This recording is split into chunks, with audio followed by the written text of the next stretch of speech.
I'm Alex Stone, a guy who just got a $3.88 million divorce settlement. I wasted no time fleeing the city I'd spent 10 years grinding in, heading back to my old family home in the sticks. My dream? Raise chickens, fish, soak up the sun, and totally embrace the chill life. But who knew? A small-town community outreach coordinator obsessed with metrics, a social media influencer chasing poetic vistas, and a childhood friend who only knows how to feed me delicious homemade meals totally torpedoed my retirement plans. Even wilder? When my ex-wife, Chloe, who rolled up in her Porsche just to see me fail, found out this supposed loser, had become an internet sensation, a slow-living guru, my chill life plan veered in a direction I never could have predicted. Alex, the agreement signed. The house is mine. The car is yours. Your company shares have been cashed out. $3.88 million, not a penny less. We're square. Chloe Davis, my wife of 5 years, no, ex-wife now, pushed a stack of papers across the table. Her nails were perfectly manicured, and the watch on her wrist probably cost enough to build a 2-story house back in my hometown. We were in a high-rise coffee shop in downtown Chicago, skyscraper after skyscraper filling the view outside the window. It was the city I'd fought tooth and nail in for a decade, yet it never felt like home. Works for me. I grabbed a pen and scribbled my name with a flourish. No anger, no bitterness, just a profound relief of finally being free. Chloe watched me. A flicker of superiority and pity she probably didn't even realize she had in her eyes. That's a good chunk of change. What are you gonna do now? Head back home? I heard that town of yours doesn't even get Amazon deliveries. I smiled, leaning back in my chair. It's perfect. I'm going back to kick back, retire for good. Retire? She looked like I just told the funniest joke of the century. You're only 30, Alex. You're just giving up. What's the point of living if you don't have goals? I looked at her, this woman who is always chasing the next big target, always caught in the rat race. We'd once thought we were on the same path, but somewhere along the way, I just wanted to find some shade and lie down, while she wanted to conquer higher mountains. Maybe my goal is to have no goals. I stood up. Good luck with everything, Chloe. She watched me walk away, probably convinced I was a total failure. But I knew my new life was just beginning. I drove that still decent SUV, loaded with all my worldly possessions, a few suitcases, a guitar, and my fishing rods, and didn't look back as I left the urban jungle. Goodbye. Endless meetings and PowerPoint presentations. Goodbye. 3 a.m. office lights. Goodbye. Phony networking events and never-ending favors. Hello. Rolling hills and quiet streams. My rural retreat. My chill life. My ideal vision was perfect, but reality was a bit harsher. I navigated the bumpy dirt roads, making turn after turn, until I finally spotted the crooked, old oak tree standing guard at the entrance to town. A wave of homecoming jitters washed over me. But when I pushed open the creaky wooden gate of my old house, the jitters turned into full-blown shock. The yard was overgrown with weeds taller than me. A fat hen was holding court with a flock of chicks on my ancestral grindstone. Spiderwebs hung in thick layers from the eaves, looking like a mini haunted house. Pushing open the front door, a thick, musty, dusty smell hit me, making me sneeze 3 times in a row. The confidence that $3.88 million had given me instantly got cut in half by the dilapidated scene. Where was the leisurely country life? Where was the poetic escape? This was practically a survivalist camp. I sighed and dutifully rolled on my sleeves. Before I could truly kick back, I needed a place to actually kick back in. The next week, I became the busiest man in town. I hired a crew from Maplewood to tear off the leaky roof and re-shingle it, scrape off the moldy walls and repaint them, and replace all the old wiring and plumbing. I didn't go for any complex designs. My only principle was how to maintain maximum comfort with minimum effort. For example, I didn't clear the weeds in the yard. I just had the crew bring in a truckload of gravel and level the whole thing, leaving only a small patch in the corner for future herbs like chives and garlic. In my humble opinion, this was Zen garden style, primarily focused on low maintenance. Inside the house, I knocked down all the non-load-bearing walls, making the whole space open and bright. All the furniture was modern minimalist, ordered online. An enormous sofa, a bed big enough for 4 of me, and a TV stand that could hold all my productivity tools, my gaming console, projector, and a top-of-the-line sound system. The old-timers in town would often stop by and point at me over the fence. That boy's gone crazy, paving a perfectly good yard with gravel. What's he gonna grow now? City folk, always messing things up. Let's see how long his money lasts. I didn't care. I was busy directing the installation of the smart home system I'd splurged on.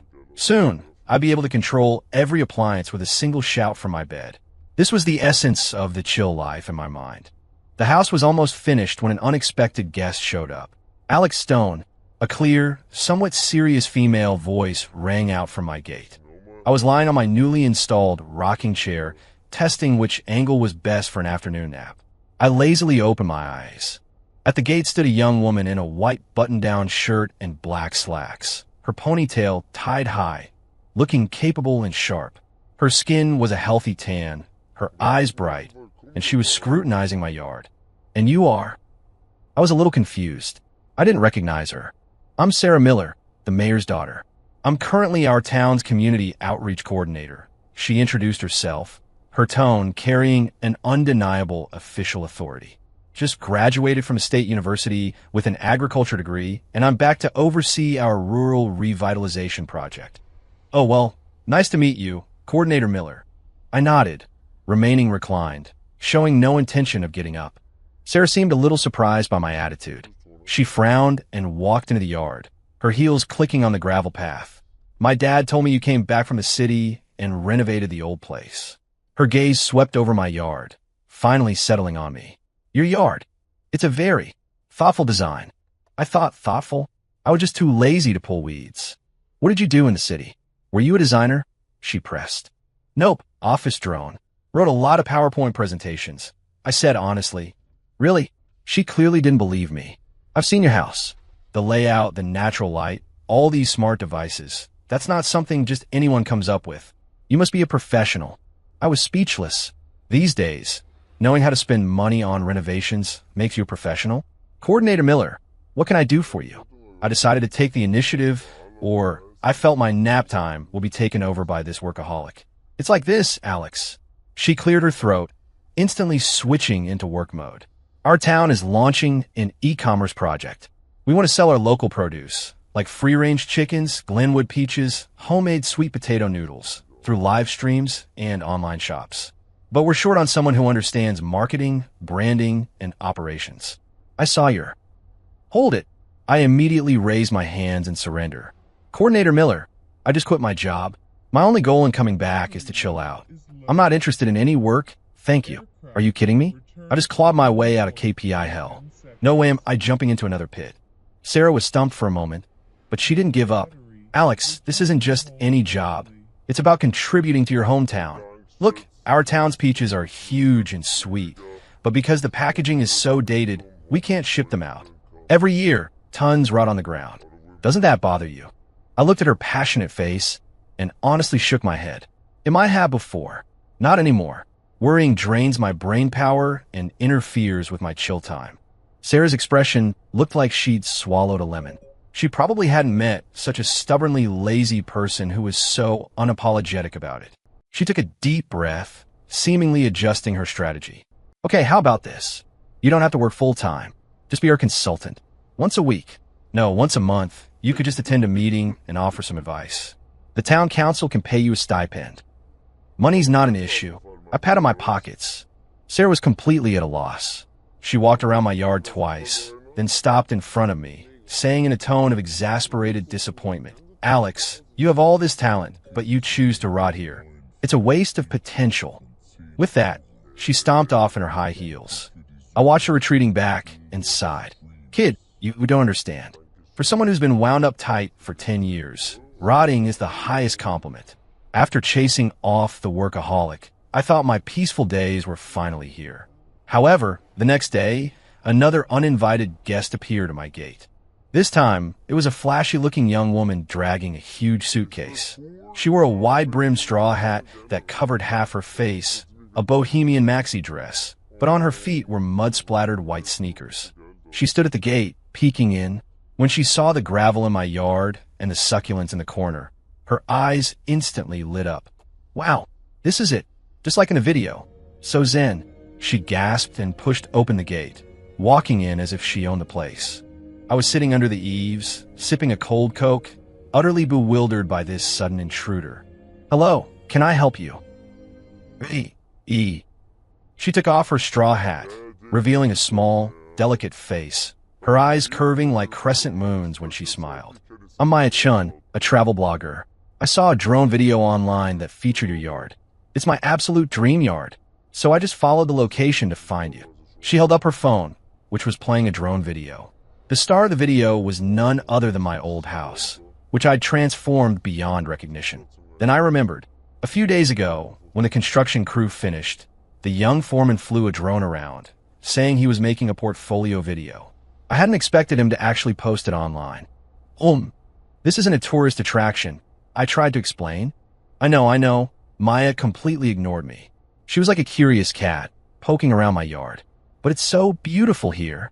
This design, seemingly effortless but full of subtle thought, it's the epitome of a hermit in plain sight.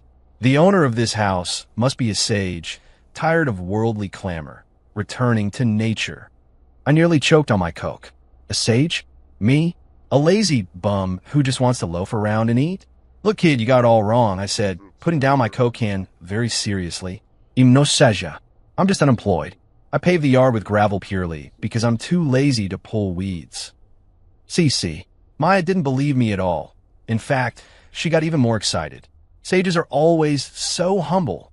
Too lazy to pull weeds. What a philosophical answer. It's an attitude of governing by non-action. "Master, I get it." "Me?" I felt my brain short-circuiting. How does this girl's mind work? Maya didn't give me a chance to explain. She pulled a selfie stick out of her suitcase and started live streaming, pointing at my yard. "Folks, look what amazing place I found. A zen gravel garden, minimalist decor, and a hidden master of slow living philosophy.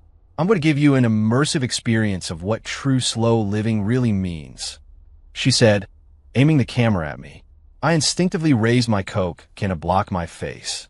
The comments section exploded. "Wow, this yard has so much style. Host, ask the master how he did the gravel."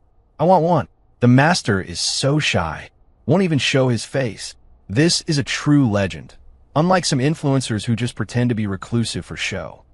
I looked at Maya's excited face, and for the first time, doubted my decision to move back and chill out. This place, it seems more dangerous than the city. Just as Maya's constant master praise was making my head spin, a familiar voice rescued me. "Alex, you home?" A head peeked in from outside the gate. It was Jesse, my childhood friend, and the only person in this town who made me feel truly at ease. Jessie wore a simple t-shirt and jeans, her hair tied in a neat bun. Her family ran a small diner and convenience store at the edge of town, and her cooking was legendary. "Jessie, save me." I sprang from the rocking chair as if I'd seen a savior.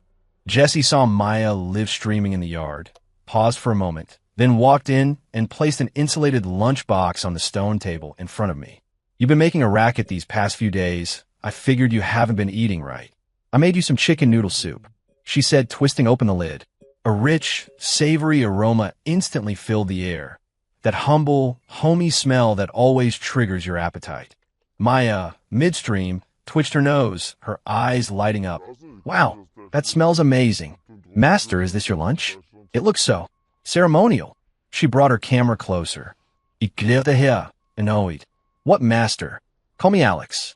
This is Jesse, my childhood friend, bringing me food." Jesse was a bit flustered by the commotion, smiling shyly. "Master what? He's just a lazy bum. Im Jessia." Maya looked at Jesse, then at me, her eyes full of a knowing expression. "Ah, kindred spirit. The master is indeed accompanied by a beautiful companion. This bowl of chicken noodle soup, seemingly ordinary, actually contains the warmth of home-cooked comfort. This is the truest taste of life." The comment section went wild again. "Divine friendship. I want a childhood friend who makes me chicken soup. Jesse is so sweet. Perfect for the master. I can smell that chicken soup through the screen." I ignored her, grabbed a spoon, and took a big slurp. The chicken soup was cooked perfectly, savory and rich, the warmth flowing down my throat to my stomach, instantly soothing all the irritation those two women had caused. "Your cooking is still the best," I praised sincerely. Jessie watched me gobble it down and laughed. Slow down, no one's going to steal it. She paused, asking with a touch of worry, Alex, are you really okay? About the divorce. I'm Fine. I waved a hand. We parted amicably. I just want to rest now. Good. Jessie visibly relaxed. Unlike Sarah, she didn't try to sell me on big ideas, and unlike Maya, she didn't put me on a pedestal. She just cared for me in the most straightforward way. Tell me if you want anything specific. Don't just order takeout every day. It's not healthy. Got it. My heart warmed. This is why I came back. This is the human connection you can never find in the city. Maya watched with keen interest, whispering to her live stream. Folks, did you see that? True masters never talk about grand philosophies. They only care about simple meals. The ultimate truth is simple. It's about returning to basics. I honestly wanted to dump that bowl of chicken soup on her head. My peaceful days lasted less than 2. Sarah showed up again. This time, she carried a bamboo basket filled with several huge, ripe peaches. But the expression on her face was the complete opposite of the sweet fruit. It was clouded with worry. Alex, we have a problem, she said, placing the basket on my stone table, getting straight to the point. I was studying how to build a grape arbor in the yard. I didn't even look up. Did a fox get into the chickens? Or did someone's cow trample a garden? Coordinator Miller, those aren't my jurisdiction. It's much worse than that. Sarah's face was serious. Our town's peaches are unsold. Oh, I responded, picking up a peach, wiping it on my shirt, and taking a bite. Juice burst out, sweet and refreshing. They truly were good peaches. Just oh. Sarah was close to losing it with my attitude. Do you understand? We had great rain this year, a huge peach harvest, but the buyers from out of town suddenly slashed prices. The offers don't even cover our costs. Now, tens of thousands of pounds of peaches are stacked in the warehouse. If we don't sell them soon, they'll all rot. That's a year's hard work for our farmers. I munched on the peach, mumbling so. Didn't you say you were going to start an e-commerce project? I did. Sarah looked defeated. I posted on Facebook, in all the local groups, even reached out to a few community newsletters for help. Lots of people asked, but few actually bought. They all said our packaging was too old-fashioned to give as gifts, and for personal consumption, they didn't think it was worth the shipping cost. She said, pulling out a cardboard box with 4 large, red, kitschy artistic characters that read sweeter than first love, adorned with an outdated cartoon character head. I nearly choked on my peach. This aesthetic, to be blunt, was 20 years behind the times. Who designed this? I managed to ask. The guy at the local print shop in Maplewood. He did it for free. Sarah's voice trailed off. I sighed.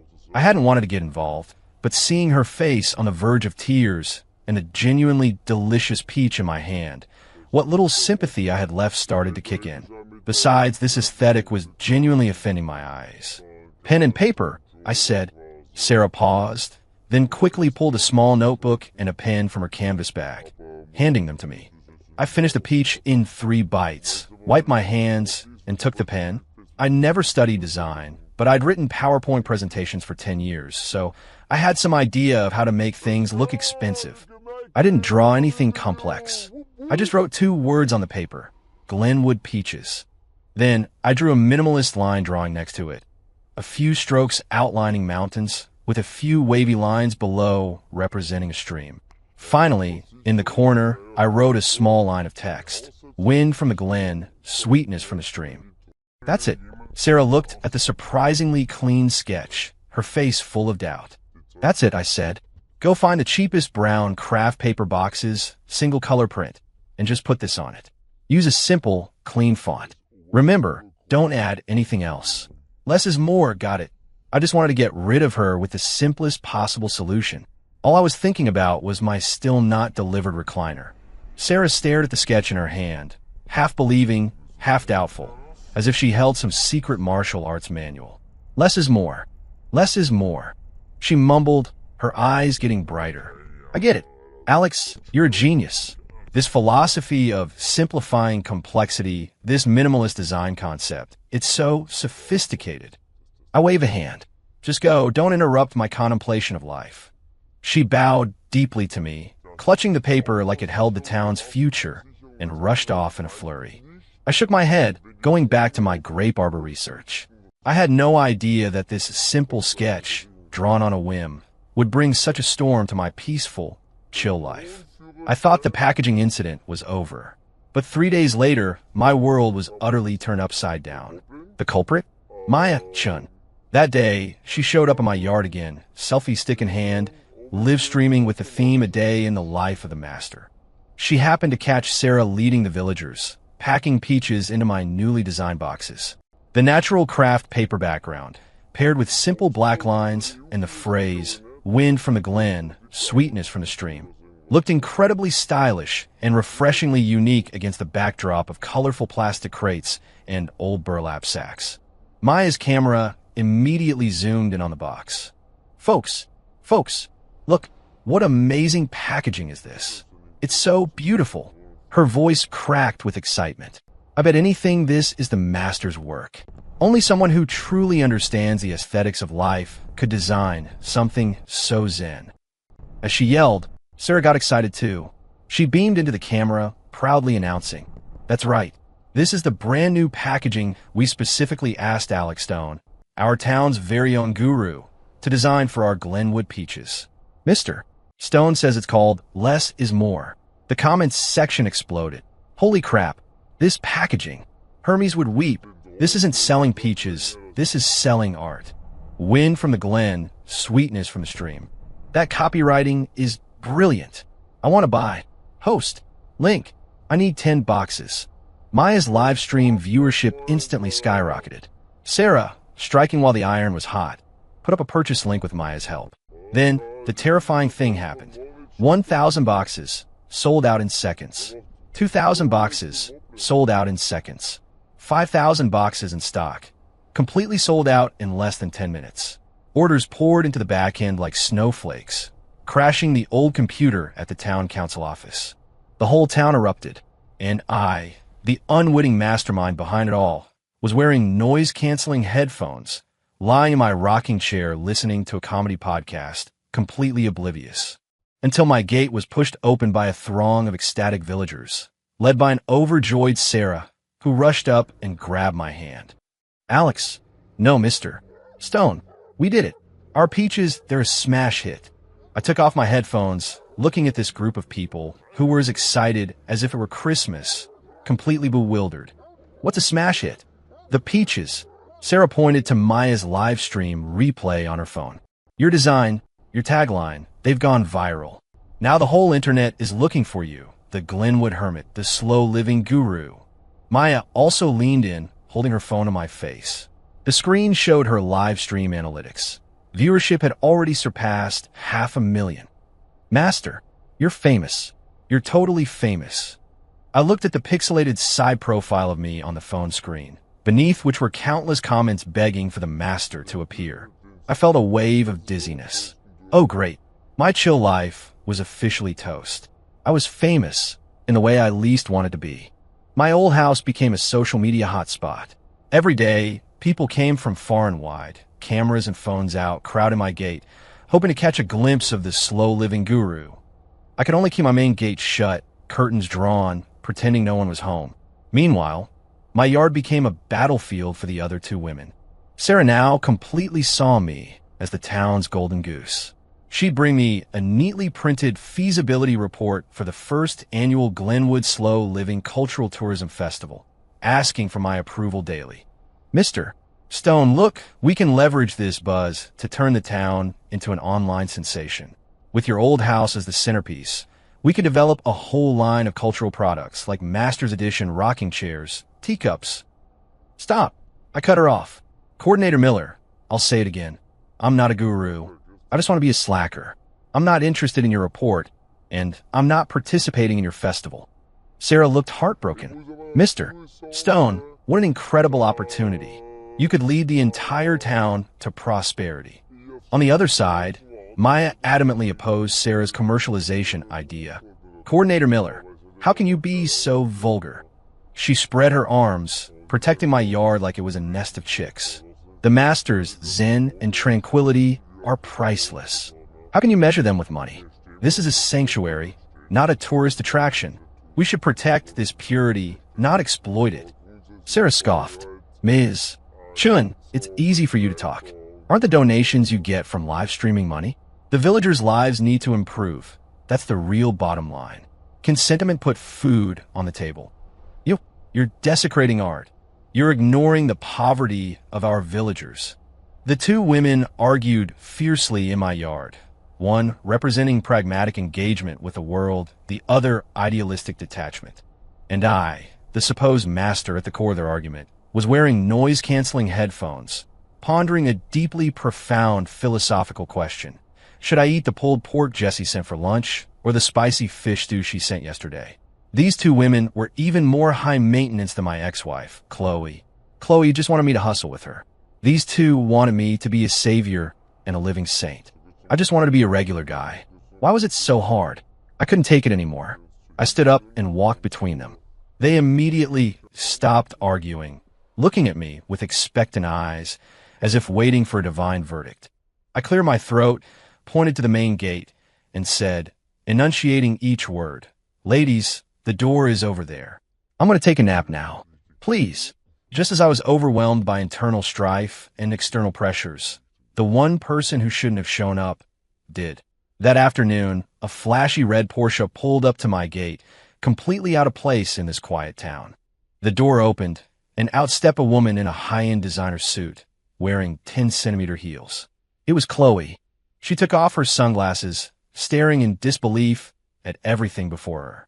The tourists crowding the gate, Maya live-streaming, and Sarah chasing after me with her documents. Finally, her gaze landed on me. I was in cargo shorts and flip-flops, sitting on a small stool, helping Jessie's dog, Buddy, trim the fur he'd chewed into a mess. Our eyes met, and the air seemed to freeze. Chloe's expression went from shock to confusion, then to a familiar coldness, tinged with scrutiny and judgment. She'd probably seen the ridiculous news online and specifically driven hundreds of miles from the city just to see what kind of mischief I, the loser in her eyes, was up to. She expected to see me downtrodden and destitute, not surrounded by a crowd of people, looking rather lively. "Alex," she said first, a hint of barely perceptible mockery in her voice. "It seems your chill life is far more exciting than I imagined." Maya and Sarah immediately looked at Chloe with suspicion. Female intuition allowed them to sniff out a trace of hostility. "And who is this?" Sarah stepped forward, blocking me, adopting her community outreach coordinator posture. "I'm his ex-wife," Chloe stated concisely, her gaze still locked on me. "Ex-wife," Maya gasped, immediately pointing her live stream camera at Chloe, whispering to her audience, "Folks, high alert. Looks like an ex is here to crash the party." I rubbed my forehead, a headache brewing. Great. Ex-wife, town beauty queen, and internet influencer. A live-action drama unfolding right in my yard. I should really hang a sign. Admission charged. "So, you're an influencer now? A slow-living guru?" Chloe looked around, her gaze finally settling on Buddy at my feet, a mocking curve to her lips. "I really underestimated you, Alex. I never thought you'd manage to package lack of ambition into a business." Her voice was soft, but every word was like a needle, precisely aimed at me. That was Chloe. She always had a way of saying the most hurtful things in the calmest tone. This time, however, I found myself completely unfazed. It was like watching an unrelated actor reciting bad lines. Before I could speak, someone else erupted. "That's not true." Maya was the first to refute. "The master isn't doing this for business. He's spreading a philosophy of life. You, a woman reeking of money, wouldn't understand." Sarah also frowned. "Madam, Mr. Stone is contributing to our town. Please speak with respect." Chloe gave a light laugh, her gaze sweeping over both of them before returning to me. "See, Alex, is this what you wanted? To be idolized by a bunch of naive women, living in their fabricated halo? How is this any better than writing PowerPoint presentations in the city?" But I simply put down my scissors, stood up, and brushed dog hair from my hands. "Chloe," I looked at her, saying seriously, "you're wrong. I don't want to be worshipped by anyone. I came back simply to live a few quiet days. As for what they think, that's their business. My fame is an accident. The Peaches selling out is a good thing. But none of this has anything to do with me." I paused, then continued, "I don't want to be a guru, and I don't want to be a savior. I just want to be able to sleep peacefully when I want to sleep. It's that simple. My calm seemed to surprise and anger Chloe more than any fierce rebuttal. In her world, every action must have a purpose. Every outcome must be leveraged. She couldn't comprehend that I was genuinely indifferent to the fame and fortune within reach. She seemed to want to say something, but found all her carefully prepared attacking words had nowhere to land. Just then, from outside the gate, Jesse's voice called out, "Alex, stop clipping. Dinner's ready. I made your favorite barbecue ribs today." She didn't come in, just called from the entrance, as if the commotion in the yard had nothing to do with her. "Ismael there. Okay, be right there." Then I turned to Chloe, who was still frozen in place, and did something I even thought was pretty cool. In a normal, inviting tone, as if talking to an old friend, I asked her, "Want to join us for dinner?" In that moment, I saw a flicker of utter defeat in Chloe's beautiful eyes. She knew she had lost, not to Maya or Sarah, but to that plate of barbecue ribs she'd always disdained. She'd lost to that everyday, human warmth she could never understand. Chloe ultimately didn't stay for dinner. Like a defeated peacock, full of pride and resentment, she started her incongruous sports car and sped off in a hurry. The yard finally returned to a moment of peace. Sarah and Maya exchanged glances, seeming to have cooled down from their confrontation. I looked at them, sighing.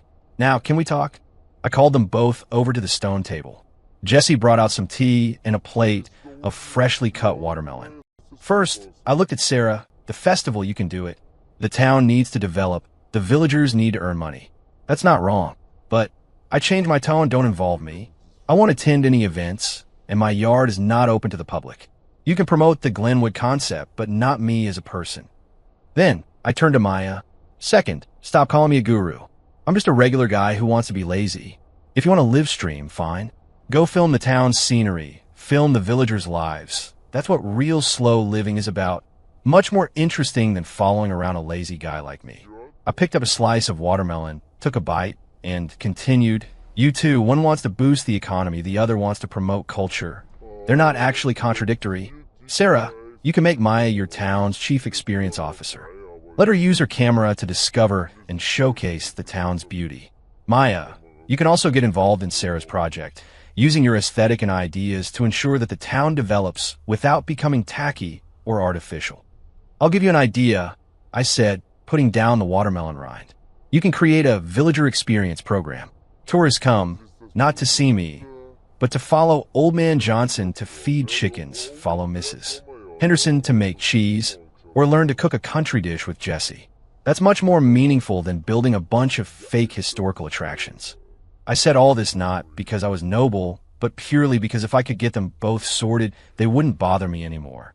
It was an active, proactive strategy for my chill life. Sarah and Maya looked at each other, and for the first time, there was no hostility in their eyes, replaced by a new, ignited spark. "I get it." Sarah slammed her hand on the table. "Let tourists become part of rural life, not just observers. Experiential tourism. Alex here." "Hold it." I immediately raised my hand. "I'm nothing. I just had a crazy idea. You two figure out the specifics. I only have one request." "What request?" they both asked in unison. "For now on, no more meetings in my yard." I pointed towards the town council building. "Out the door, turn right, and don't look back." My world finally was quiet. Sarah and Maya, two women with vastly different personalities, actually became a perfectly synchronized team, thanks to my crazy idea. Sarah handled resource acquisition and overall coordination, making the Glenwood Slow Living project a resounding success. Maya became the project's chief cultural officer, using her unique perspective and aesthetic to photograph every corner of the town like poetry. The town became popular, but this time, it was orderly and healthy. Tourists came, no longer to crowd around me, the fake guru, but to truly immerse themselves in rural life. My old house's gate no longer needed to be kept tightly shut. The oversized swing hammock I'd installed finally came in handy. On an ordinary afternoon, the sun was just right, the breeze gentle.